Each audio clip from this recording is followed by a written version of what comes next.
Matthew 26.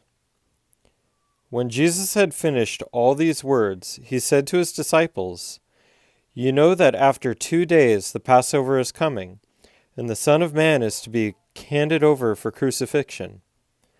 Then the chief priests and the elders of the people were gathered together in the court of the high priest named Caiaphas, and they plotted together to seize Jesus by stealth and kill him. But they were saying, "Not during the festival, otherwise a riot may occur among the people." Now when Jesus was in Bethany, at the home of Simon the leper, a woman came to him with an alabaster vial of very costly perfume, and she poured it on his head as he reclined at the table. But the disciples were indignant when they saw this, and said, "Why this waste? For this perfume might have been sold for a high price, and the money given to the poor." But Jesus, aware of this, said to them, Why do you bother the woman? For she has done a good deed to me. For you always have the poor with you, but you do not always have me. For when she poured the perfume on my body, she did it to prepare me for burial. Truly I say to you, wherever this gospel is preached in the whole world, what this woman has done will also be spoken of in memory of her.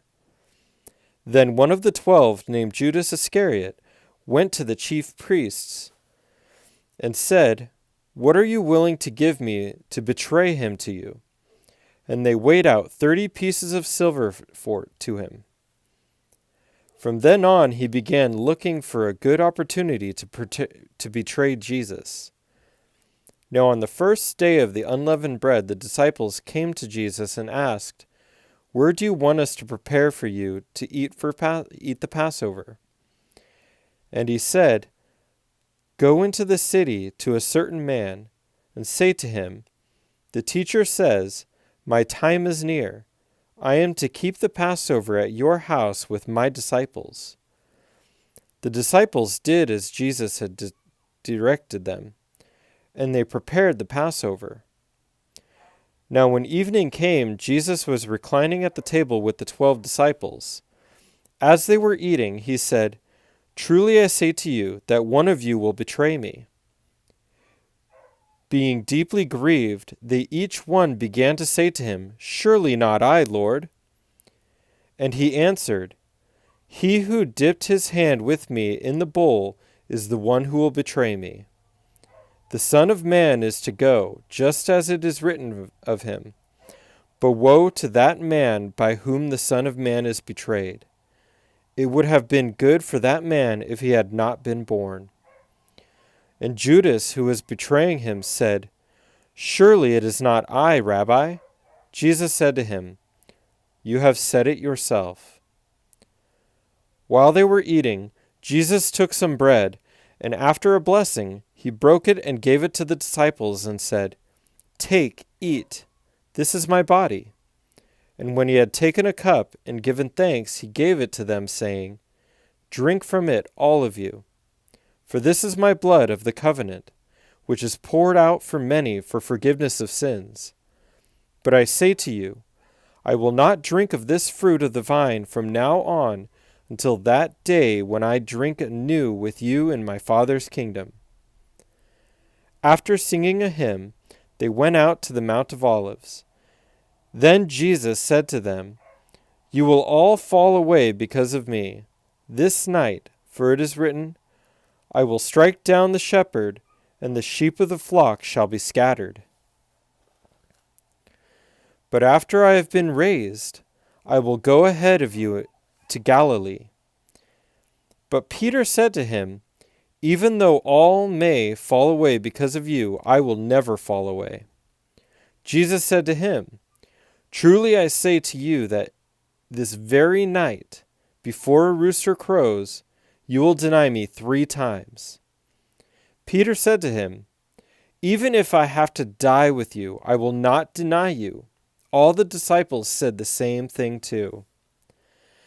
Then Jesus came with them to the place called Gethsemane, and said to his disciples, "Sit here while I go over there and pray." And he took with him Peter and the 2 sons of Zebedee, and began to be grieved and distressed. Then he said to them, "My soul is deeply grieved to the point of death. Remain here and keep watch with me." And he went a little beyond them, and fell on his face and prayed, saying, "My Father, if it is possible, let this cup pass from me. Yet not as I will, but as you will." And he came to the disciples and found them sleeping, and said to Peter, "So you men could not keep watch with me for 1 hour. Keep watching and praying, that you may not enter into temptation. The spirit is willing, but the flesh is weak." He went away again, a second time, and prayed, saying, "My Father, if this cannot pass away unless I drink it, your will be done." Again he came and found them sleeping, for their eyes were heavy. And he left them again, and went away, and prayed a third time, saying the same thing once more. Then he came to the disciples and said to them, "Are you still sleeping and resting? Behold, the hour is at hand, and the Son of Man is being betrayed into the hands of sinners. Get up, let us be going. Behold, the one who betrays me is at hand." While he was still speaking, behold, Judas, one of the 12, came up, accompanied by a large crowd with swords and clubs, who came from the chief priests and elders of the people. Now he who is betraying him gave them a sign, saying, "Whoever I kiss, he is the one. Seize him." Immediately Judas went to Jesus and said, "Hail, Rabbi," and kissed him.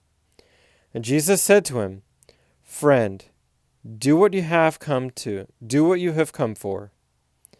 Then they came and laid hands on Jesus and seized him. And behold, one of those who were with Jesus reached and drew out his sword and struck the slave of the high priest and cut off his ear. Then Jesus said to him, "Put your sword back into its place, for all those who take up the sword shall perish by the sword. Or do you think that I cannot appeal to my Father, and he will at once put at my disposal more than 12 legions of angels? How then will the scriptures be fulfilled which say that it must happen this way?"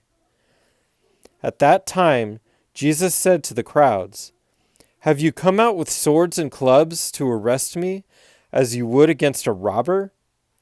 Every day I used to sit in the temple teaching, and you did not seize me. But all this has taken place to fulfill the scriptures of the prophets." Then all the disciples left him and fled. Those who had seized Jesus led him away to Caiaphas, the high priest, where the scribes and the elders were gathered together. But Peter was following him at a distance, as far as the courtyard of the high priest, and entered in and sat down with the officers to see the outcome. Now the chief priests and the whole council kept trying to obtain false testimony against Jesus, so that they might put him to death. They did not find any, even though many false witnesses came forward, but later on 2 came forward, and said, "This man stated, 'I am able to destroy the temple of God and to rebuild it in 3 days.' The high priest stood up and said to him, 'Do you not answer? What is it that these men are testifying against you?' But Jesus kept silent, and the high priest said to him, 'I adjure you by the living God, that you tell us whether you are the Christ, the Son of God.' Jesus said to him, 'I have said it, you have said it yourself. Nevertheless, I tell you, hereafter you will see the Son of Man sitting at the right hand of the Father, and coming on the clouds of heaven." Then the high priest tore his robes and said, "He has blasphemed. What further need do we have of witnesses? Behold, you have now heard the blasphemy. What do you think?" They answered, "He deserves death." Then they spat at his face and beat him with their fist, and others slapped him, and said, "Prophesy to us, you Christ. Who is the one who hit you?" Now Peter was sitting outside of the courtyard, and a servant girl came to him and said, "You too were with Jesus and the Galilean." But he denied it before them all, saying, "I do not know what you are talking about."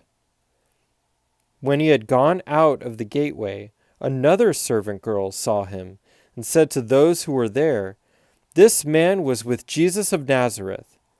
And again he denied it with an oath, "I do not know the man." A little later the bystanders came up and said to Peter, "Surely you too are one of them, for even the way you talk gives you away." Then he began to curse and swear, "I do not know the man." And immediately a rooster crowed. And Peter remembered the word of Jesus and said, Before a rooster crows, you will deny me 3 times." And he went out and wept bitterly.